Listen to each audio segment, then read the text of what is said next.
ఈవెన్గా తినడం వల్ల ఒక డిజైన్ లాగా కూడా యాక్చువల్గా పైన ముంగలేదు అన్ని స్తంభాలు ఉంది. ఇప్పుడు ఆ శిల్పం బేస్ ఈ మండపం లెవెల్లో ఉంది. ఒక 1 feet పొంగింది అంటే కొంచెం గ్యాప్ వచ్చింది. గ్యాప్ టెంపుల్ కట్టేటప్పుడే అందులో శాండ్ ఫిల్ చేసి, ఎందుకంటే ఎర్త్క్వేక్ వచ్చినప్పుడు అది క్రిషనింగ్ లాగా పనిచేస్తుంది. షాప్ అవును టెంపుల్ కుంగుతుంది కానీ పడిపోయింది. అందుకే టెంపుల్ ఎంత సింక్ అయినా పైన స్ట్రక్చర్ ఇప్పుడు ఇదే టెక్నాలజీ ఇప్పుడు అయోధ్య వస్తుంది. అయోధ్య రామ మందిరం శాండ్ బాక్స్ మీద ఎక్స్పర్ట్స్ అక్కడైతే ఎక్స్ప్లెయిన్ చేసేసి ఎగ్జాంపుల్ రామప్ప టెంపుల్ చెప్పారు.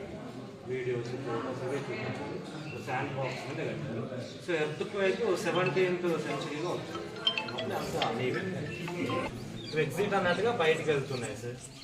ఎన్నో అవుతాయి. మనం ప్రజెంట్ ఇప్పుడు ఏ టెంపుల్కి వెళ్ళినా కూడా యారో మారుతాం.